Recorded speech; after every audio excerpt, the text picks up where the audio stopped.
himself was called upon to do the research. And we found out that the bridge from hell came up much faster than the bridge from heaven. So, and they found out also that those people in hell, there are so many contractors with political connection. I go to movies.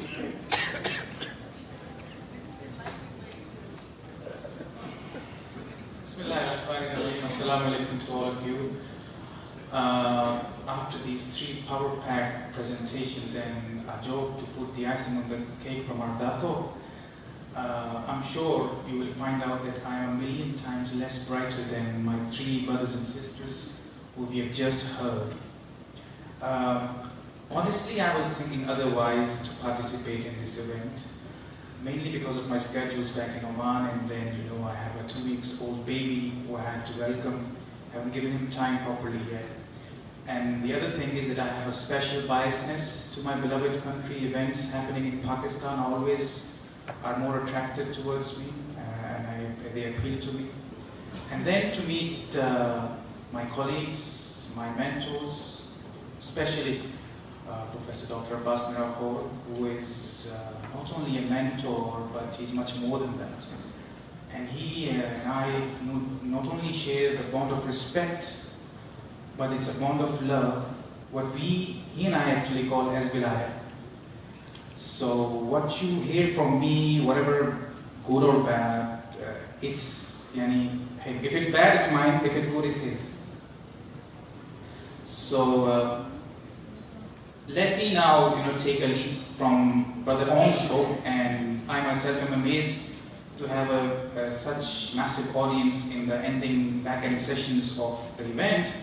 But this is a chance for me to get an extra ajr, because I can help you catch your missing sleep naps, because I'm very good at making people sleep with my speeches. So be ready so that I can have some ajr. What I have is just one slide. I'm not as bright as the others are. This is an evidence. Mainly I'll be discussing about something that we now will be knowing as a multipolar global economic growth regime.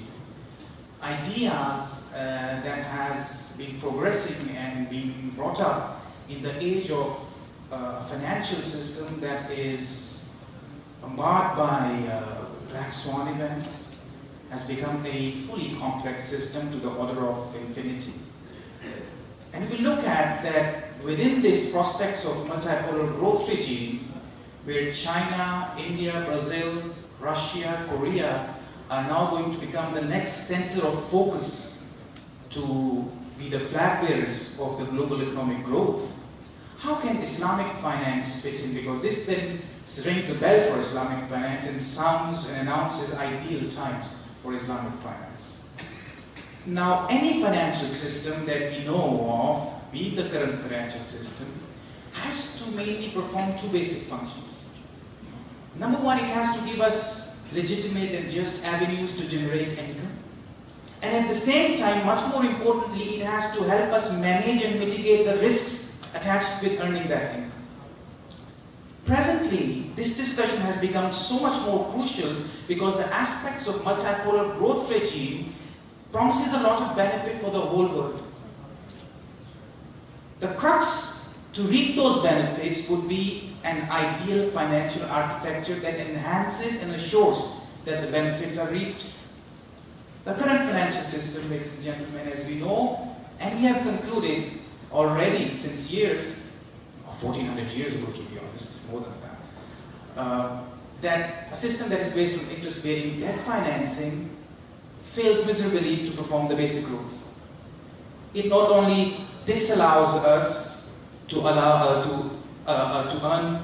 an extra income via legitimate and just means, but most importantly, it not only fails to mitigate the risks, it increases them. Financial risk. Financial crisis is a prime example. The risk becomes so high that the system, managing the system, understanding the system, and then sustaining the system becomes impossible.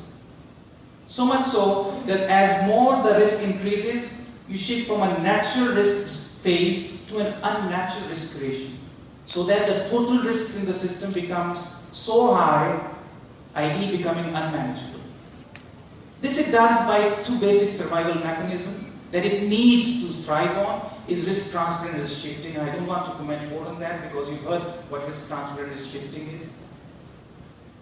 But ladies and gentlemen, the theory of black swans say that as much the moment risks become uncontrollable and highly classified in terms of financial jargon, in terms of muamala that we call it in fiqh, so is the ability to understand, predict and control the system behavior. This is an ideal time where improbable events which have high global impact are ready to happen. And as a result, over the past few years, since the last 10 years honestly, the world has witnessed the occurrence of a number of black swan events. Now in the paper, inshallah, that you will have a copy, we have listed many, but the most recent has been the Britain exiting the Eurozone. We predicted that 3 or 4 years ago. They say they give it political angles, but underneath the carpet, it has financial pressures attached to it. Pakistan is in an ideal time. It's already in the next 7 to 11 countries. The finance minister was very kind to tell us that they plan to have Pakistan in the next 3 or 4 decades, which is too long, but I imagine the potential the country has, 2 decades would be quite sufficient, as the at least 18th best economy. So with multipolarity coming in picture, Pakistan in a prime zone, CPAC is in full bloom towards its completion. What best you need is a suitable financial architecture that can help you not only become a fine, important player in the global architecture of economics and finance, but to reap the desired benefit, to pull them towards yourself of multipolarity.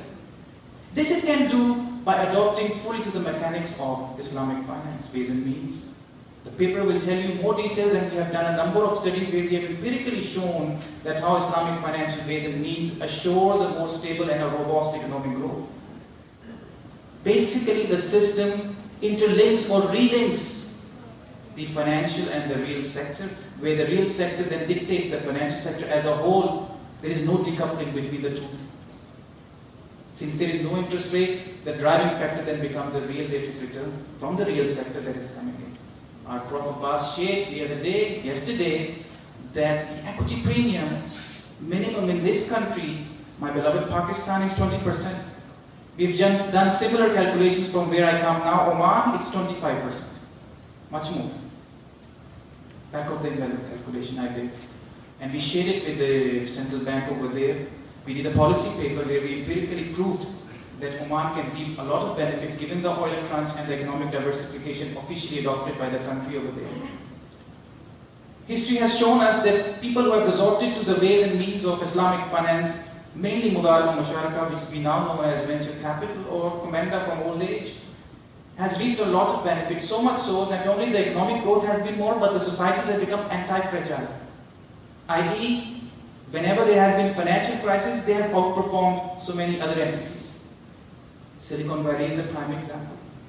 Over Silicon Valley, when the rest of the world in 2008, 2009 was suffering from unemployment and devastating crisis, it was producing over 200,000 jobs. This is anti-fragility. You put more pressure, it outperforms. It performs better. Why? Because it resorts to only plain vanilla risk sharing modes. Other examples historical are given in the paper, but let me give you one more example. Over the last 40 years, whatever technological advances that the world has made, that have actually transformed the world as we know it now, it has become a global matrix. If you recall the famous movie Matrix, we are living in this world now. It's a matrix now. All the technological advances, I can argue with you that they have been classic risk-sharing modes of finance. All the smartphones that we very proudly carry and keep us connected with the world, they are a product of risk-sharing finance. Complete venture capital, musharaka mudar, plain vanilla. No fine-tuning even.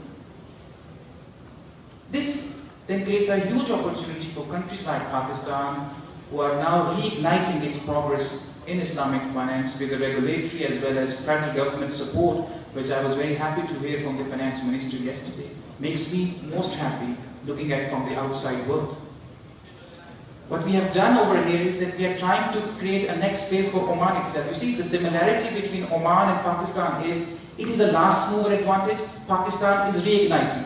So more or less the countries are at a relatively similar phase of development in Islamic banking and finance. In Oman, we have now entered a second phase of Islamic finance capacity building and practice, which we now call as branding Omani Islamic finance as New Age Islamic banking. Total focus would be on Al-Bay'a, venture capital, SMEs, crowdfunding, angel investing, which are nothing but risk-sharing Islamic modes, honestly, and then something called as igniting the stuff, amalgamating with fintech. This development, this digitization of the financial system, which yesterday's evening session was so vehemently arguing for, is the next big thing. This is why I call the world right now, we're living in a matrix, or matrix revolutionized. As a result, resorting to the risk-sharing for Islamic financial means can be a huge opportunity for countries like Pakistan, who are now next 11, next 7 countries, restarting its journey in Islamic finance with a huge pomp and new exuberance, as well as Oman, which is just opening up to the world. We are trying to make sure that Oman gets the direction right. Policy papers are being done. I'm sure people over here can do the same in Pakistan. They are huge talent. And it is not, our fathers who are going to do that. It is up to me and my generation to take the burden and make sure we achieve the objectives in the right way. The move I refer to as not having Noors in Islamic finance. We want believers who has the potential to become visionaries in Islamic finance. Not many, few good men. And sitting on the right places, they'll serve the purpose. So as a result, what we're talking about here is that, just 30 seconds, you can count that we are just moving into an ideal, exciting times ahead. I call it exciting times. And countries that are last movers like Oman, who has done a lot of work, mashallah, alhamdulillah, it's only 10% market share, a lot of work is being done, I'm a part of it myself. And then countries who are reigniting Islamic finance, prime opportunity to take huge advantage of the benefits multipolarity is going to offer, combine it with new age Islamic banking, focus on fintech, venture capital, classic Mudar Musharaka, and we have seen countries or people who have adopted have become anti-fragile. And this country, mashallah, is blessed, created in the name of Islam, as we have yesterday heard again. Huge potential. Last estimate that I want to share with you, that by 2020 estimates are that the global workforce would be from Generation X. 50% of the global workforce would be Generation X, i.e. people who are born mid-80s onward. These are tech-savvy individuals, no joking. They are sharp people, not traditional, not dinosaurs. So to have them, and in GCC alone there will be 100,000 Islamic finance jobs. Rest assured, most of them would be filled by youth. So if our youth does not know right now the philosophies, the theoretical underpinnings of classic 101 Islamic finance, we may end up failing to have believers and then converting them into visionaries. Multipolarity of the economic world is a huge opportunity to ensure that Islamic finance is adopted, practiced, and achieved with risk its objective in the best manner possible. I thank you very much. Pakistan Zindabad, the nation of Pakistan, fine. Thank you.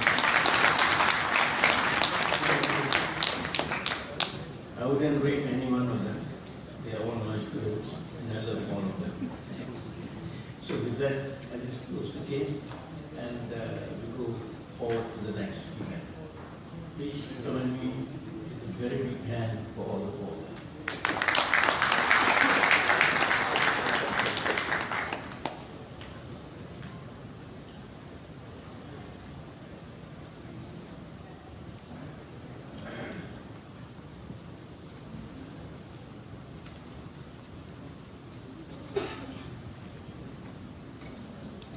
Request the volunteers to be ready with the souvenirs.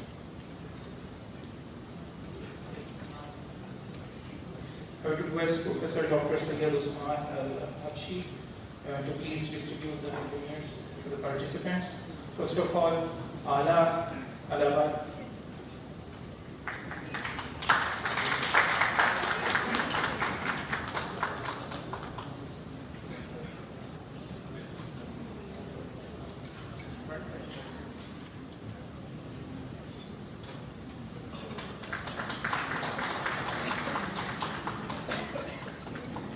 Sayyid Khan RSB.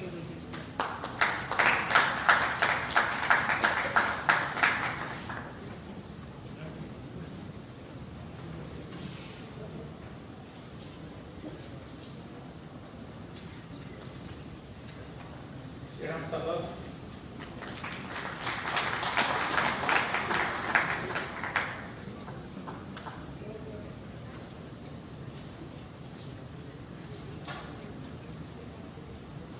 Mr. Mughis Shah.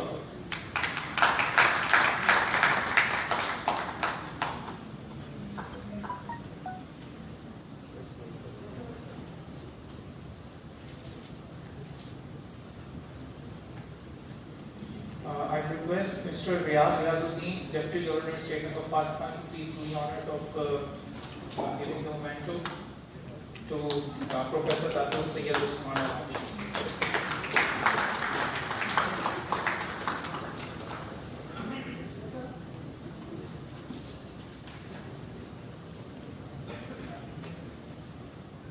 Okay, if we can assemble for a group photograph, please.